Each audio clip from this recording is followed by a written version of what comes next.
Mas a gente continua agora falando sobre política, porque a Comissão Especial de Desenvolvimento Nacional do Senado aprovou o projeto de lei que quer regulamentar a exploração de jogos de azar aqui no Brasil. A matéria apreciada pelos senadores faz parte daquela chamada Agenda Brasil, que foi apresentada pelo presidente da Casa, Renan Calheiros, ao governo federal, com incentivos para impulsionar o crescimento da economia do país. A expectativa do projeto é arrecadar cerca de 15 bilhões de reais em impostos por ano com a legalização dos jogos de azar no Brasil. O projeto prevê até 35 cassinos no país, ao menos um em cada estado. Quanto às casas de bingo, o texto prevê ainda credenciamento de uma para cada 150 mil habitantes dos municípios. Mas essas regras não valeriam para bingos filantrópicos ou beneficentes, que são eventuais. Os jogos de azar, como cassinos, máquinas caça-níquel e jogo do bicho, são proibidos no Brasil desde a década de 1940. Para o relator do projeto na comissão do Senado, a legalização tende a resolver o problema da prática ilegal que continua ocorrendo. Então, a proposta da legalização dos jogos é nesse sentido, de podermos arrecadar, né, uma quantidade significativa de recursos para a União e que ela possa usar esses recursos na saúde, na educação, na segurança pública, aonde for determinado pelo projeto. Atualmente, a prática de jogos de azar é considerada contravenção no Brasil. Silvio Bianchi, você é uruguaio, no Uruguai os cassinos são liberados, existem cassinos lá. Agora, você é educador financeiro, sem cassinos no Brasil, sem os jogos de azar fáceis, de fácil acesso, apesar de que existem de maneira irregular no país, isso nunca deixou de existir, seria mais difícil o seu trabalho, eu imagino, Silvio, de ajudar famílias a saírem do buraco financeiro. O desafio está aí, porque a Mega Sena, Lotomania, tem um monte de jogos oficiais que, tá bom, você não vai jogar 1.000, 2.000, 3.000 reais, geralmente são apostas menores. Mas recentemente, agora, quando estava com bolado, teve um cidadão que gastou 95 mil para tentar levar a bolada. Para tentar levar a bolada, então. A questão sempre é a mesma coisa, o tema do imediatismo, ou seja, eu vou jogar R$2,50, R$3, R$5, R$10 e daqui a 2 dias eu vou virar milionário e vou resolver a minha vida. Ou seja, esquecendo de que se eu pretendo ter uma vida sustentável de forma financeira, eu vou trabalhar ao longo de um período, isso não vai ser uma coisa da noite para amanhã.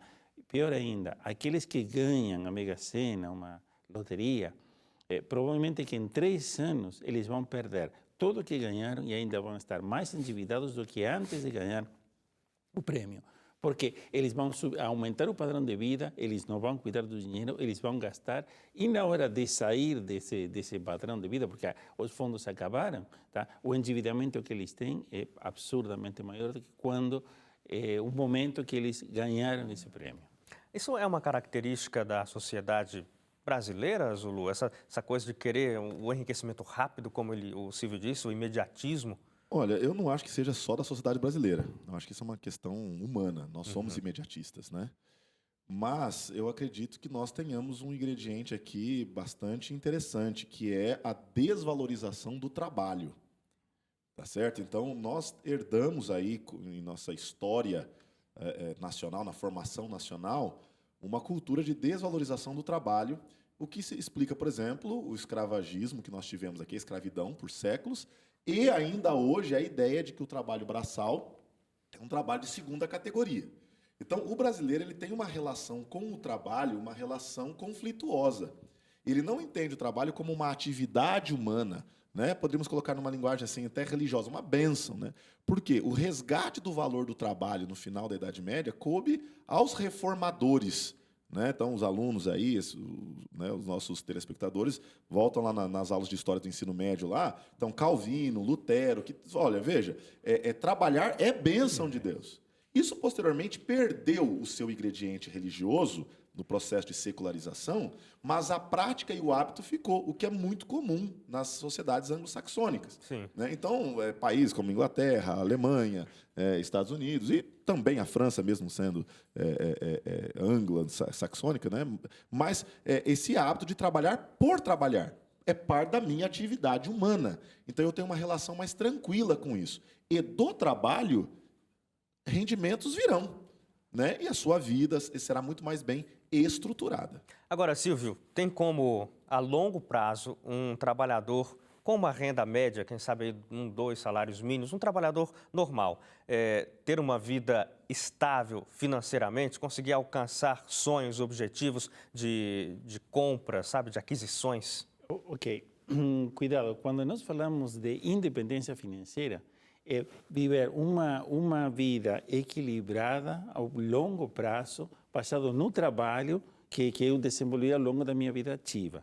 Tá? Agora, cuidado com misturar consumo, ou seja, ou capacidade de consumo, com bem-estar, porque são coisas diferentes. Ou seja, eu conheço muitas pessoas que com 2 salários mínimos de ganho durante a vida toda se aposentaram, têm casa, eles conseguem manter seu padrão de vida, porque padrão de vida não é só viajando todos os meses à Europa, ter seu jatinho, casa na praia, não. Padrão de vida, qual é o nível de vida que eu pretendo ter e para o qual eu trabalhei e poupei ao longo da minha vida ativa.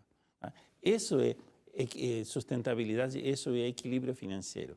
Então, o desafio, um pouco como o professor estava falando, é essa questão. Como eu vou obter essa renda? Vai ser através do trabalho, que, bom, se eu vou ter que trabalhar, o que eu vou fazer? Porque não tem outro jeito. Ou eu vou fazer apostas e tentar ganhar na Mega Sena, na loteria, na roleta, ou o que for. Buscar um atalho, né? Vou buscar um atalho para conseguir. Ou seja, se vou ir direto ou vou procurar algum atalho, exatamente.